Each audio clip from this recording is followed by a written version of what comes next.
In this demonstration, we'll walk through the process of Procure to Pay using Dynamics 365 Business Central. We'll begin by entering a purchase invoice. We'll then pay the vendor. We'll review the vendor balance, and then we'll use a resource such as Auto Suggest Payments to provide us guidance on who we should pay in terms of priorities. So let's begin by creating the purchase invoice. So I'm logged into Business Central using the role-based homepage for the accountant. And I'll use the shortcut right here to Vendors. And I'll select Fabricam as my vendor. It opens up the master record, and then I can just simply collect on the purchase invoice. Here, I'll fill in the header information, such as the vendor invoice number.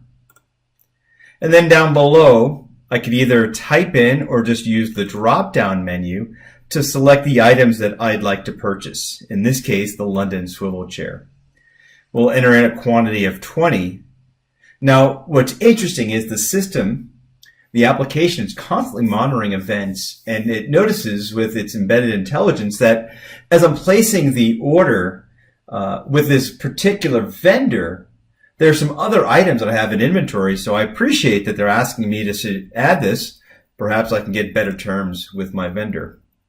And then I post the document, and then I could print it to see what it might look like and get the details. Next, I can drill into the vendor balance.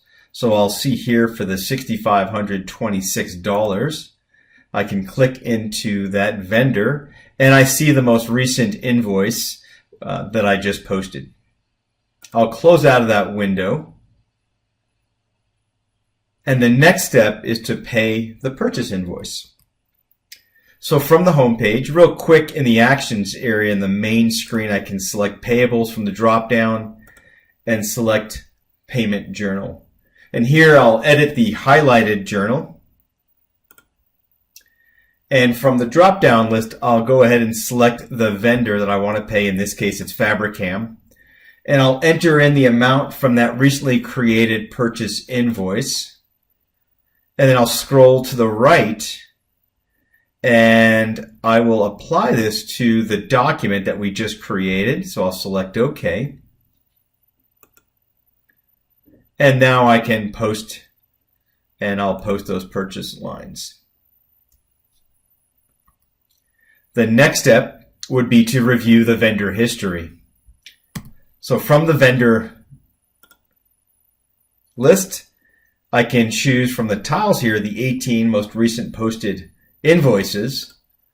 And I've got this filtered on the vendor Fabricam, and most current one happens to be sorted for me up at the top of the list. You'll notice that's 108209.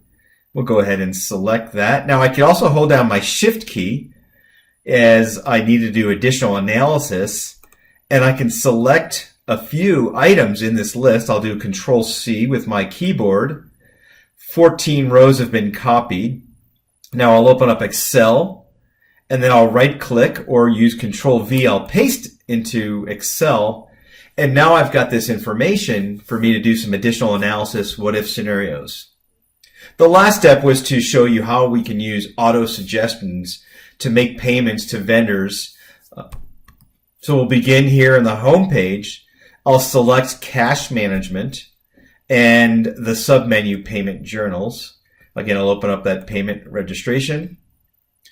And in the ribbon, there's an option for me in the payment journal window. There's an option for me to suggest vendor payments based on how long they're due or when they're due soon, or payments where a payment discount is available. And these are some of the settings we set up during the original configuration. I'll select the suggest vendor payments, and it gives me from this view the option to select payments to which vendors. Once those documents are selected, the payments can then be processed via all the actions here in the ribbon. I'll close out of that window, and again, the purpose and the goal of this scenario was just to demonstrate the procure to pay process with Dynamics 365 Business Central. The benefits are to reduce the initial learning of a new system, but more importantly, to reduce time and data entry and limit errors and ensure data control.